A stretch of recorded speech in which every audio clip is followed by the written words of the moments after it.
पांडवों का जब अज्ञातवास पूर्ण हो जाता है और वो लोग अपना आधा राज्य लेने के लिए और मांगने के लिए भगवान कृष्ण को दूत बना करके दुर्योधन के पास भेजते हैं। और भगवान श्री कृष्ण दुर्योधन यानी कि जहाँ वे रहते हैं हस्तिनापुर जाते हैं और उनसे ये बोलने के लिए कि हम पांडवों का जो आधा राज्य है उन्हें वापस कर दो। अगर आधा राज्य ना सही दुर्योधन, कम से कम 5 गांव उनके गुजर बसर के लिए उनको दे दो। लेकिन इस पर भी दुर्योधन राजी नहीं होता है और उल्टे दुर्योधन क्या करता है, भगवान श्री कृष्ण को बंधक बनाने का प्रयास करता है, उन्हें बांधने का प्रयास करता है। इस पर भगवान श्री कृष्ण अपना रौद्र रूप दुर्योधन और उनके पूरे सभा को वहाँ पर दिखाते हैं। तो इन्हीं पर एक छोटा सा टिप्पणी है, बहुत सुंदर लिखा हुआ है, रामधारी सिंह दिनकर का रश्मिरथी, आप सर्ग 3 में पढ़ सकते हैं। ठीक है, तो कुछ पोएम की लाइनें हैं जो कि व्यक्त करती है कि आखिरकार उस समय का सिचुएशन कैसा रहा होगा, उस समय का परिस्थिति क्या रहा होगा और भगवान श्री कृष्ण किस प्रकार अपने आप को उस सभा में खुद को प्रकट करते हैं। तो यहाँ से प्रारंभ होता है सर्ग 3। हो गया पूर्ण अज्ञातवास, पांडव लौटे वन से साहस, पावक में कनक सदृश तपकर विरत्व लिए, कुछ और प्रखर नस नस में तेज प्रवाह लिए, कुछ और नया उत्साह लिए।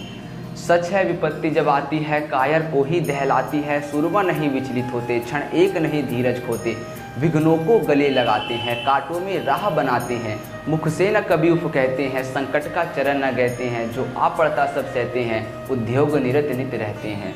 शूलों का मूल नसाने को, बढ़ खुद विपत्ति पर छाने को, है कौन विघ्न ऐसा जग में टिक सके, वीर नर के मग में खम ठोक ठेरता है जब नर, पर्वत के जाते पांव उखड़ मानव जब जोर लगाता है, पत्थर पानी बन जाता है।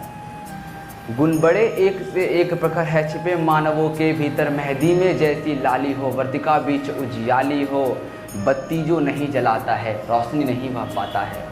पीसा जाता जब इक्षुदंड, धरती रस की धारा अखंड, मेहंदी जब सहती है प्रहार, बनती ललनाओं का श्रृंगार, जब फूल पिरोए जाते हैं हम उनको गले लगाते हैं। वसुधा का नेता कौन हुआ, भूखंड विजेता कौन हुआ, अतुलित यश क्रेता कौन हुआ, नव धर्म प्रणेता कौन हुआ, जिसने न कभी आराम किया, विघ्नों में रहकर नाम किया।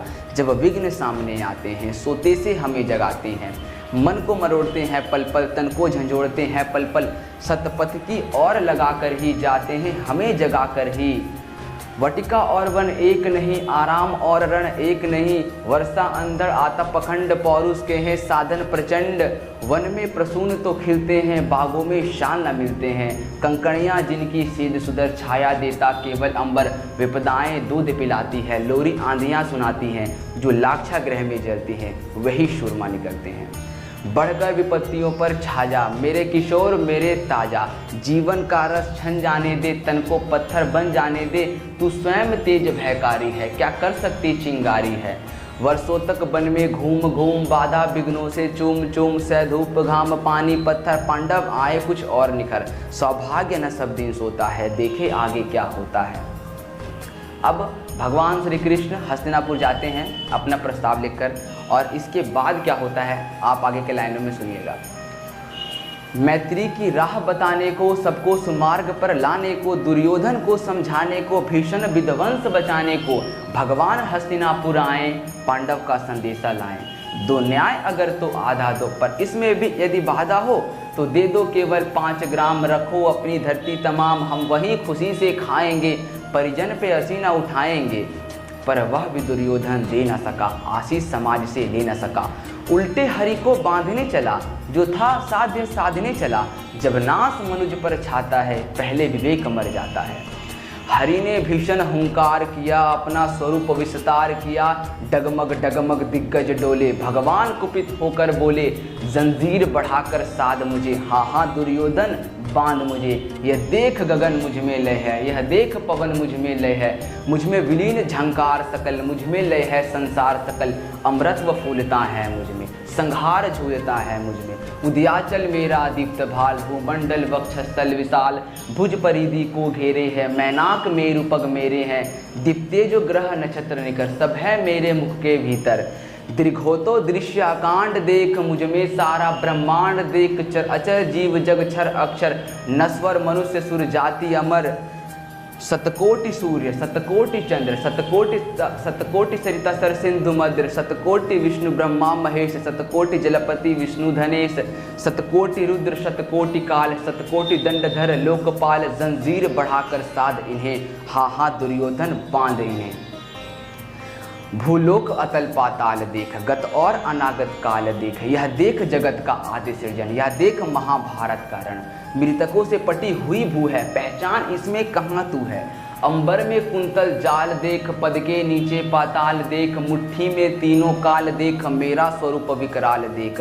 सब जन्म मुझी से पाते हैं, फिर लौट मुझी में आते हैं, जिह्वा से करती ज्वाल सगन, सांसों में पाता जन्म पवन। पड़ जाती मेरी दृष्टि जिधर, हंसने लगती है सृष्टि उधर, मैं जब भी मूंदता हूँ लोचन, छा जाता चारों ओर मरण। बांधने मुझे तो आया है, जंजीर बड़ी क्या लाया है, यदि मुझे बांधना चाहे मन, पहले तू बांध अनंत गगन। सोने को साधना सकता है, वह मुझे बांध कब सकता है। हितवचन नहीं तूने माना, मैत्री का मूल्य ना पहचाना, तो ले मैं भी अब जाता हूँ, अंतिम संकल्प सुनाता हूँ। याचना नहीं अब रण होगा, जीवन जय या कि मरण होगा। टकराएंगे जब ग्रह नक्षत्र, बरसेंगी भू पर वन्य प्रकन, फनशेष नाग का डोलेगा, विकराल काल मुँह खोलेगा। दुर्योधन रण ऐसा होगा फिर कभी नहीं जैसा होगा, भाई भाई पर टूटेंगे, विश्वान बूंद से छूटेंगे, वया श्रृंगाल सुख लूटेंगे, सौभाग्य मनुष्य के फूटेंगे। आखिर तो भूषाई होगा, हिंसा का परदाई होगा। थी सभा सन्न सब लोग डरे, चुप थे या थे बेहोश पड़े, केवल दो नर ना घाते थे, धृतराष्ट्र विदुर सुख पाते थे।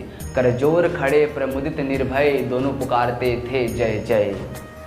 आपने इसे बड़े धैर्य से सुना और बड़ा धैर्य रख कर के आपने इसे सुना, इसके लिए आपका बहुत बहुत आभार।